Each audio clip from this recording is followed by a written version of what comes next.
Ya, Assalamualaikum warahmatullahi wabarakatuh. Saya dengan Eliana Gustirani, NIM 14106-254. Pada kali ini, saya merevisi proposal untuk mata kuliah metode penelitian kuantitatif dengan judul Pengaruh Komunikasi Persuasif TikTok Live Something terhadap keputusan pembelian produk something pada mahasiswa-mahasiswi ilmu komunikasi UNJ. Baik, selanjutnya ini saya bab 1 untuk pendahuluan saya awali dengan latar belakang. Jadi di sini saya menyajikan data statistik di mana hmm, pada tahun 2012 dunia ini memang sudah diprediksi akan didominasi oleh kehadiran smartphone. 10 tahun berjalan, perkembangan teknologi terbukti berkembang sangat pesat. Per Januari 2023, berdasarkan data We Are Social, 99,4% dari 212,9 juta penduduk di Indonesia menggunakan internet dan dapat terhubung melalui smartphone.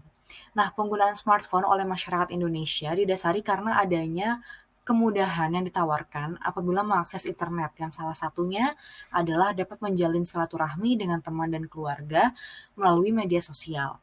Nah, 167 juta dari keseluruhan penduduk Indonesia yang terhubung ke internet atau 212,9 juta penduduk Indonesia yang terhubung ke internet, 167 juta dari 212,9 itu merupakan pengguna media sosial. Nah, uh, tapi nggak cuma menjalin silaturahmi aja gitu. Jadi kemudahan yang ditawarkan itu kan termasuk dengan menjalin silaturahmi. Nah, itu dibuktikan dengan 167 juta pengguna internet di Indonesia itu merupakan pengguna media sosial. Tapi tidak hanya menjalin silaturahmi, tetapi masyarakat Indonesia juga menggunakan media sosial sebagai tempat mencari rekomendasi produk untuk dibeli. Ini berdasarkan data dari We Are Social Hootsuite uh, oleh Simon Camp. Di sini dia menyajikan main reasons for using social media. Jadi alasan-alasan utama mengapa kita menggunakan social media ya, khususnya untuk penduduk di Indonesia ini ya. Nah, di sini yang pertama adalah keeping in touch with friends and family. Nah, itu tadi yang pertama ya, untuk berinteraksi, untuk menjalin silaturahmi dengan uh, keluarga ataupun kerabat ya. Nah, yang kedua adalah feeling spare time, yaitu mengisi waktu luang gitu. Yang ketiga adalah seeing what's being talked about. Nah, ini ada istilahnya mungkin biar nggak FOMO, jadi kita melihat apa sih yang lagi dibicarakan di media sosial seperti itu atau di dunia luar sana gitu. Nah, yang keempat ini adalah finding inspiration for things to do and buy. Jadi uh, mencari inspirasi mengenai hal apa sih yang bakal apa ya, things to do gitu, apa yang bakal gue lakuin hari ini, apa yang bakal dilakuin hari ini, dan apa yang akan dibeli gitu. Dan di peringkat ke 8 juga finding products to purchase, yaitu untuk mencari produk untuk dibeli. Nah, di masa perkembangan teknologi yang sudah sangat pesat ini, menjadi semakin mudah dan nyaman bagi pengguna media sosial untuk mencari tahu bagaimana spesifikasi sebuah produk tanpa mengunjungi offline store. Nah, kenyamanan para pengguna media sosial dalam mencari rekomendasi produk selaras dengan alasan-alasan utama mereka menggunakan media sosial, yang 50%-nya tadi di peringkat keempat adalah untuk mencari rekomendasi produk yang akan dibeli.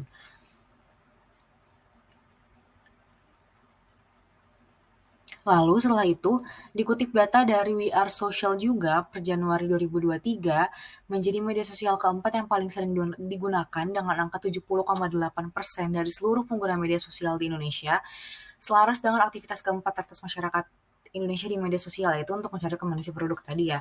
Nah, di sini terlihat juga bahwa ada ranking juga di mana berdasarkan data We Are Social per Januari 2023 bahwa pembelanjaan terbesar pengguna media sosial terjadi melalui aplikasi TikTok gitu. Di sini terlihat bahwa ranking aplikasi di consumer spend berdasarkan pengeluaran konsumen di sini berdasarkan di mobile app-nya sendiri itu nomor satu adalah TikTok.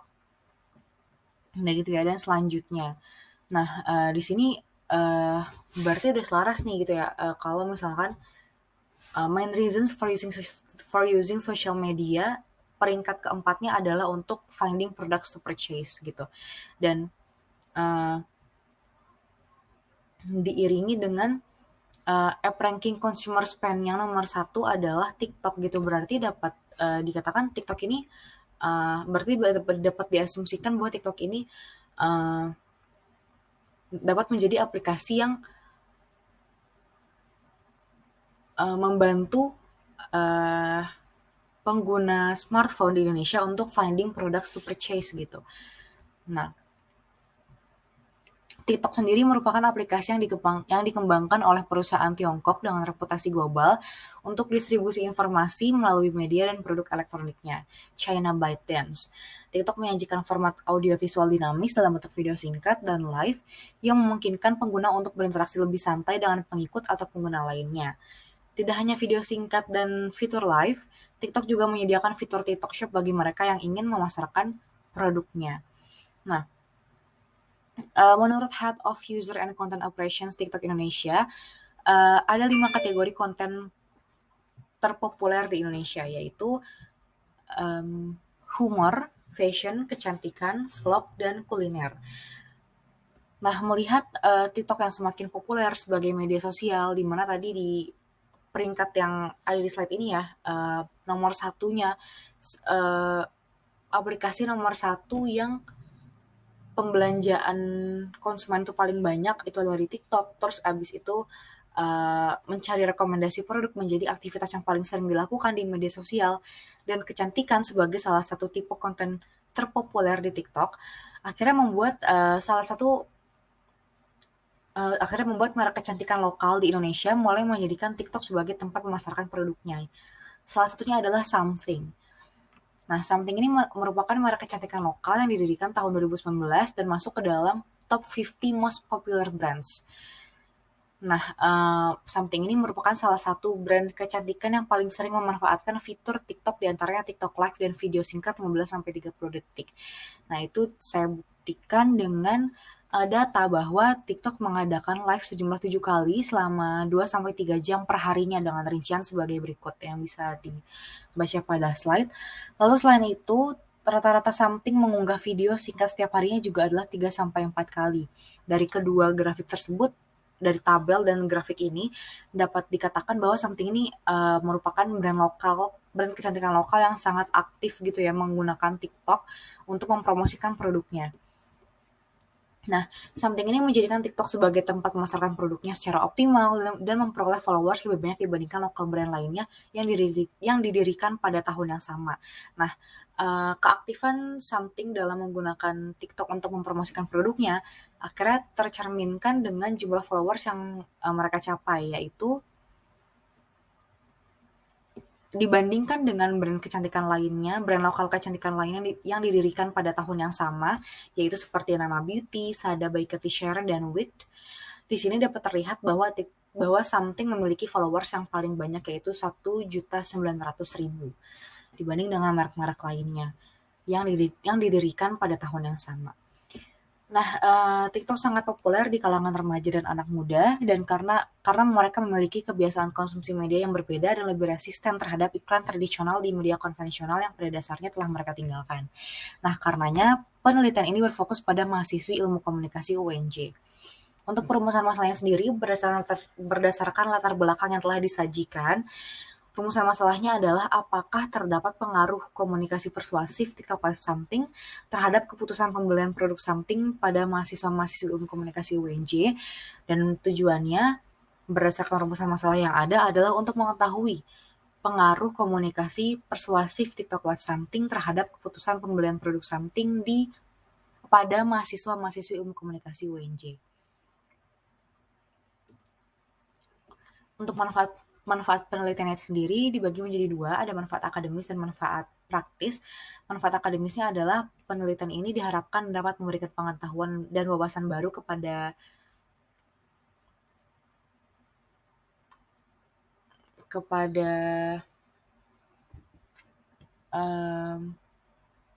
memberikan pengetahuan dan wawasan baru khususnya di bidang komunikasi persuasif dan pengaruhnya terhadap keputusan pembelian. Lalu untuk manfaat praktisnya sendiri, penelitian ini diharapkan dapat menjadi sumber bagi praktisi ilmu komunikasi yang sedang meneliti atau mencari referensi, khususnya di seputar komunikasi persuasif dan pengaruhnya terhadap keputusan pembelian. Selanjutnya di sini ada konsep. Untuk konsep di sini saya hanya memberikan poin-poin saja karena akan banyak kalau dibahas semuanya, tetapi di sini akan saya persingkat. Yang pertama di sini konsep yang saya gunakan adalah elaboration likelihood theory. Jadi elaboration likelihood theory ini adalah teori yang diciptakan dan dikembangkan oleh psikolog negara bagian Ohio, yaitu Richard Petty bersama rekannya di University of Chicago, John Cacioppo. Di sini mereka menemukan bahwa cara untuk menentukan cara terbaik bagi seseorang untuk meyakinkan orang lain itu tergantung pada 2 jalur konseptual menuju penyesuaian sikap mana yang dipilih komunikan. Nah, di sini John Cacioppo dan juga Richard Petty berasumsi bahwa terdapat 2 jalur yang dapat dilalui oleh orang yang akan diyakinkan. Jadi ada rute sentral dan rute periferal. Rute sentral ini di mana rute yang memerlukan elaborasi pesan.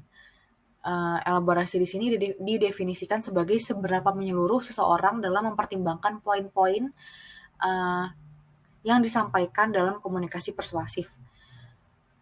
Nah, seperti itu. Jadi orang-orang yang melalui rute sentral ini cenderung akan dengan hati-hati mempelajari ide yang disampaikan pada komunikasi persuasif tersebut dan mencoba mencari tahu apakah valid atau tidak poin-poin yang disampaikan pada komunikasi persuasif tersebut dan memikirkan konsekuensinya dalam upaya mengasimilasi informasi baru secara masuk akal. Nah, dapat dikatakan elaborasi ini rute sentral ini membutuhkan upaya kognitif tingkat tinggi. Sedangkan rute periferal itu adalah jalan pintas yang tidak membutuhkan elaborasi pesan, di mana tidak memerlukan pemikiran aktif. Jadi, alih-alih memikirkan apakah ide-ide yang disampaikan itu valid, apakah informasinya yang disampaikan itu masuk akal, di sini komunikan itu mengandalkan sejumlah indikasi untuk membuat keputusan cepat. Indikasinya itu diantaranya misalkan apakah orang ini kredibel dan lain-lain. Nah, itu teori yang saya gunakan, itu elaboration likelihood theory. Dan yang kedua adalah untuk komunikasi persuasif sendiri, saya mengkombinasikan beberapa teori. Yang pertama di sini untuk meneliti komunikasi persuasif, saya menelitinya melalui berbagai dimensi. Menurut Budi Jatmiko dalam bukunya yang berjudul Business Communication, faktor yang memengaruhi gagal atau berhasilnya komunikasi persuasif adalah kredibilitas komunikator dan pesan itu sendiri. Nah, kredibilitas seorang komunikator dilihat dari sisi keahlian, dapat dipercaya, pengetahuan, keterampilan, dan pengalaman. Lalu menurut teori komunikasi persuasif Joseph A. Ilardo, terdapat faktor lain yang menentukan kredibilitas seorang komunikator, diantaranya komunikasi yang membangun hubungan interpersonal dan pengarahan. Sementara itu, dimensi lain yang akan saya teliti di samping kredibilitas komunikator untuk komunikasi persuasif ini adalah organisasi pesan. Nah, untuk organisasi pesan itu sendiri dimensinya adalah bagaimana sebuah pesan sistematis, jelas, dan mudah dimengerti. Lalu menurut Alan H. Monroe, organisasi pesan ini juga disusun dengan bagaimana sebuah pesan dapat menarik perhatian, memunculkan rasa butuh, membangkitkan rasa puas, memvisualisasi manfaat dan keunggulan produk, serta mendorong konsumen untuk membeli. Nah, namun dimensi yang saya sebutkan sebelumnya, yaitu kredibilitas komunikator dan juga organisasi pesan belum memerhatikan faktor komunikasi yang sekarang ini bisa diadakan online. Maka dari itu, penulis juga meneliti dari dimensi karakteristik isi media sebagai dimensi tambahan yang memengaruhi gagal atau berhasilnya komunikasi persuasif dalam penelitian ini. Nah, salah satu karakteristik isi media adalah materi yang informatif dan persuasif menurut Reksadi tahun 2019. Selain itu, juga ada menurut Hofecker, ada 5 komponen dalam pemrosesan informasi online, di antaranya exposure, attention, comprehension and perception, yielding and acceptance, dan retention.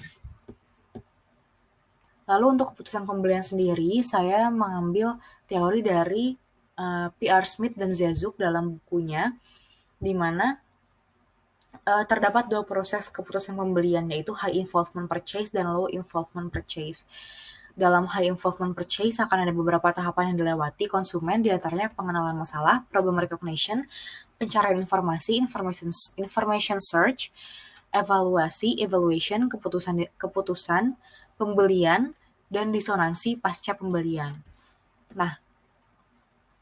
Namun, Dave Chevy dalam Smart Insights atau dalam buku P.R. Smith dan Zizuk ini juga mengusulkan model pembelian alternatif dengan keterlibatan tinggi.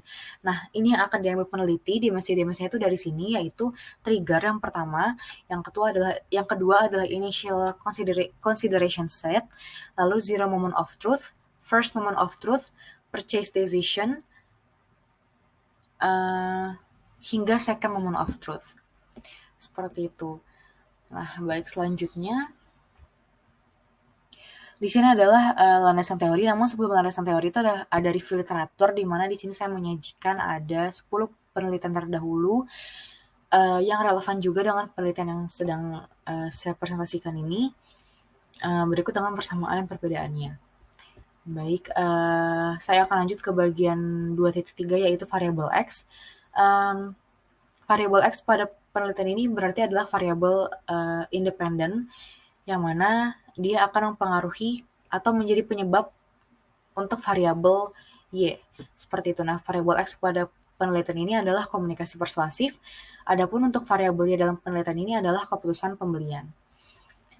Lalu untuk model penelitian di sini untuk 2.5 adalah kerangka seperti ini, yaitu komunikasi persuasif, tanda panah memengaruhi keputusan pembelian. Seperti itu. Lalu untuk hipotesis teori, di sini adalah hipotesis yang akan diuji adalah terdapat pengaruh komunikasi persuasif to talk like something terhadap keputusan pembelian produk something pada mahasiswa-mahasiswi ilmu komunikasi UNJ. Nah, di sini juga terdapat kerangka penelitian yang lebih lengkap, namun tadi secara ringkasnya sudah ada di model penelitian. Baik, selanjutnya adalah bab 3. Di sini di 3.1, yang pertama adalah paradigma penelitian. Nah, untuk penelitian saya sendiri termasuk kepada paradigma post-positivis, yaitu paradigma yang mempersempit ide menjadi sekumpulan kecil yang dapat diuji melalui teori seperti variabel yang membentuk hipotesis dan pertanyaan penelitian. Tujuan dari penelitian ini pun demikian, yaitu untuk mengetahui pengaruh komunikasi persuasif terhadap keputusan pembelian yang juga mempersempit ide menjadi dua variabel, komunikasi persuasif dan keputusan pembelian, dan menguji teori yaitu elaboration likelihood theory dan teori-teori yang sudah disebutkan sebelumnya pada dimensi-dimensi komunikasi persuasif dan keputusan pembelian. Lalu untuk pendekatan penelitiannya sendiri adalah kuantitatif, di mana masalah yang akan diuji nanti melibatkan identifikasi elemen yang berdampak pada hasil, menentukan kegunaan intervensi, dan menentukan prediktor hasil terbaik. Gitu. Selanjutnya adalah metode penelitian. Metode penelitian di sini saya menggunakan metode survei. Saya menggunakan survei dengan alasan karena ada berbagai manfaat yang dapat berbagai manfaat dari metode survei ini gitu ya.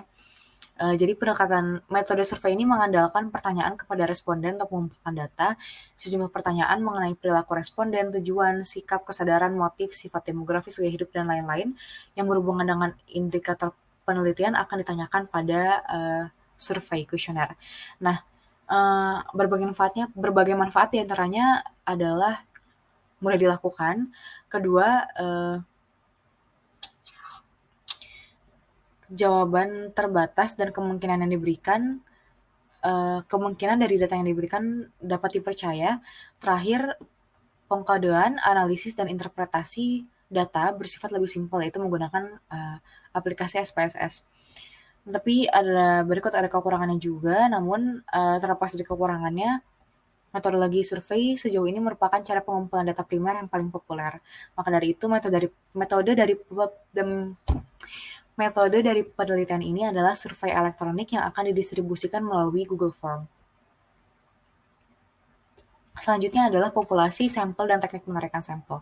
Populasi pada penelitian ini adalah seluruh mahasiswa-mahasiswi ilmu komunikasi UNJ, sedangkan sampel yang dipilih untuk berpartisipasi adalah mahasiswa-mahasiswi ilmu komunikasi UNJ yang menggunakan TikTok dan mengikuti something di akun TikTok mereka. Nah, terdapat 3 teknik penarikan sampel, umumnya pada kuantitatif, ada random sampling, systematic sampling, dan non-probability sampling. Nah,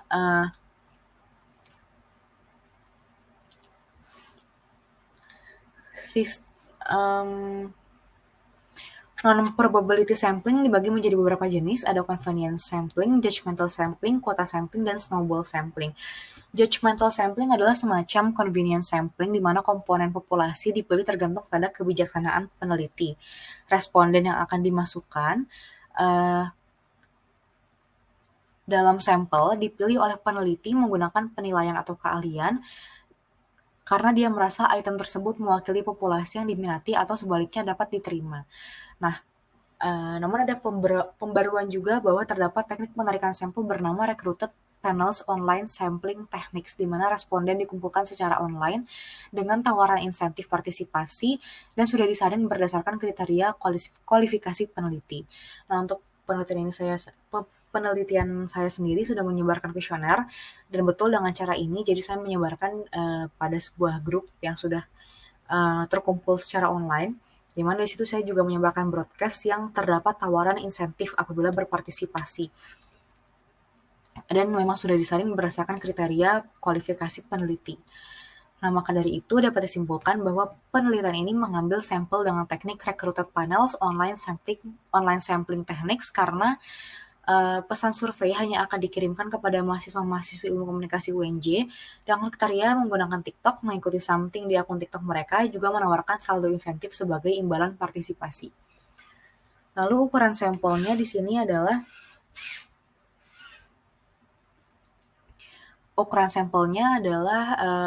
saya menggunakan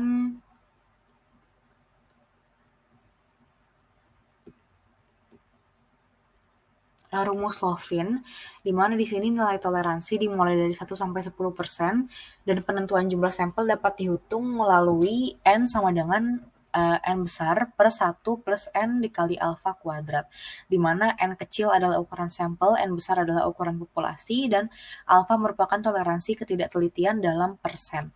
Nah, di sini sesuai rumus yang seperti yang terpampang pada slide presentasi, sampel penelitian yang akan diambil adalah sebanyak 80 sampel. Selanjutnya adalah hipotesis riset. Di sini peneliti memprediksi bahwa terdapat interaksi variabel berupa pengaruh variabel X komunikasi persuasif terhadap variabel Y keputusan pembelian. Lalu hipotesis statistik di sini terdapat HO dan H1. HO di mana tidak terdapat pengaruh komunikasi persuasif TikTok Live Something terhadap keputusan pembelian produk something, sedangkan H1 adalah terdapat pengaruh komunikasi persuasif TikTok Live Something terhadap keputusan pembelian produk something. Selanjutnya adalah metode pengumpulan data sesuai dengan teknik penarikan sampel yang saya ambil, yaitu recruited panels online sampling techniques. Maka dari itu, metode pengumpulan data saya adalah berupa kuesioner dengan membuat beberapa struktur pertanyaan yang disebarkan melalui secara online sesuai dengan teknik penarikan sampel yang telah saya gunakan. Dan kuesioner akan menggunakan skala Likert dimulai dari sangat tidak setuju hingga setuju. Dimulai dari tidak setuju hingga sangat setuju.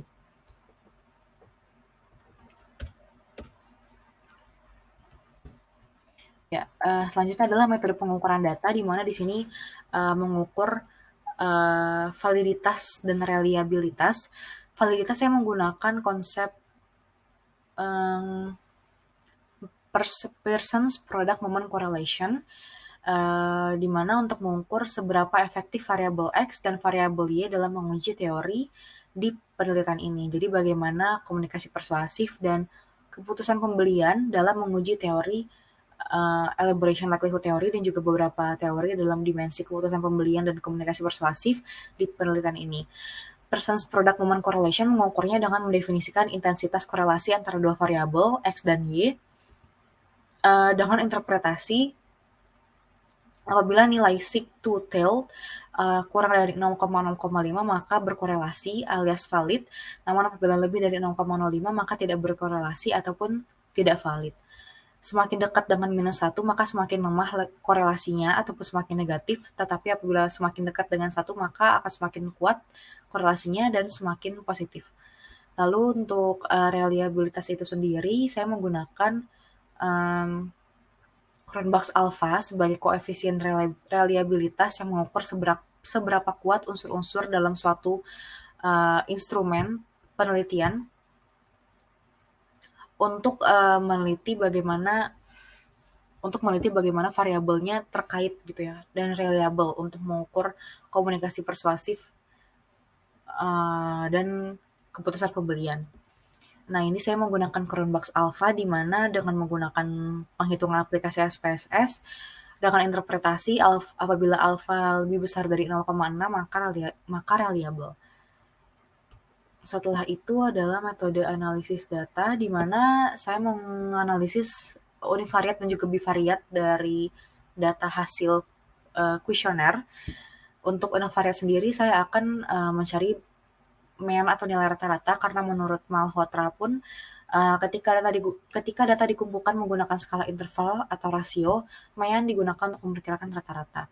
Dan penghitungan akan didasari berdasarkan hasil pada aplikasi SPSS.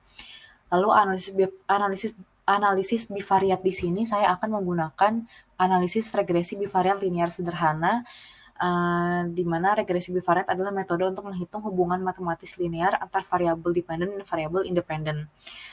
Pengukuran ini digunakan untuk menghitung korelasi dasar antara dua variabel, namun untuk memasukkan satu linear, satu variabel harus diakui sebagai variabel dependen dan yang lainnya sebagai variabel independen. Variabel independen sendiri adalah variabel X dan variabel dependen sendiri adalah variabel Y. Nah, interpretasi yang menentukan analisis bivariat ini berasal dari hasil seek dan t-distribution pada penghitungan aplikasi SPSS, di mana apabila seek lebih kecil dari 0,005 maka berpengaruh, namun apabila seek lebih besar dari 0,005 maka tidak berpengaruh. Dan juga t-hitung, apabila t-hitung lebih besar dari t-tabel maka berpengaruh, dan sebaliknya apabila t-hitung lebih kecil dari t-tabel maka tidak berpengaruh. Selanjutnya di sini saya ada tabel OK atau operasionalisasi konsep, di mana di sini saya mendefinisikan bagaimana variabel X beserta dimensinya lalu diturunkan menjadi indikator, dan skala yang saya gunakan adalah skala Likert mulai dari tidak setuju hingga sangat setuju. Nah, indikator yang saya gunakan di sini adalah sesuai dengan apa yang saya paparkan pada bab 2 sebelumnya, di mana dimensi kredibilitas komunikator diukur melalui keahlian dan komunikasi yang membangun hubungan interpersonal, lalu dapat dipercaya, pengetahuan dan penguasaan, keterampilan dan pengarahan, pengalaman, dan juga penyampaian pesan. Lalu untuk organisasi pesan sendiri, diukur melalui sistem bagaimana sebuah pesan itu sistematis, jelas, mudah dimengerti, dan bagaimana ada indikator attention, need, satisfaction, visualization, dan action. Lalu untuk karakteristik isi media sendiri adalah bagaimana isi media itu informatif dan persuasif, ada exposure, ada attention, ada comprehension and perception, yielding and acceptance, dan retention. Dan untuk keputusan pembelian itu sendiri dimulai dengan dimensi trigger yang diukur dari problem recognition, lalu konsumen menyadari kebutuhan dan keinginannya, lalu kesesuaian atribut dengan keinginan dan kebutuhan. Lalu yang kedua adalah dimensi yang kedua adalah initial consideration set, di mana di sini initial consideration set diukur melalui indikator information search, kesesuaian informasi yang diberikan pada konsumen, dan word of mouth kelompok acuan dan keluarga. Lalu untuk dimensi zero moment of truth, di sini diukur melalui evaluation of alternatif, memuaskan kebutuhan, mendapatkan manfaat dari suatu produk, dan menjadi atribut bermanfaat. Lalu dimensi selanjutnya adalah first moment of truth, di mana dimensi ini diukur melalui indikator kesesuaian kebutuhan dan keinginan dengan spesifikasi dan kebermanfaatan produk dan penentuan produk. Lalu untuk dimensi purchase decision diukur melalui indikator kemantapan membeli dan keputusan yang diambil setelah terpaan referensi. Sama yaitu dengan menggunakan skala Likert 1-4, mulai dari pernyataan tidak setuju hingga sangat setuju. Baik, sekian presentasi dari saya, kurang lebihnya mohon maaf. Terima kasih.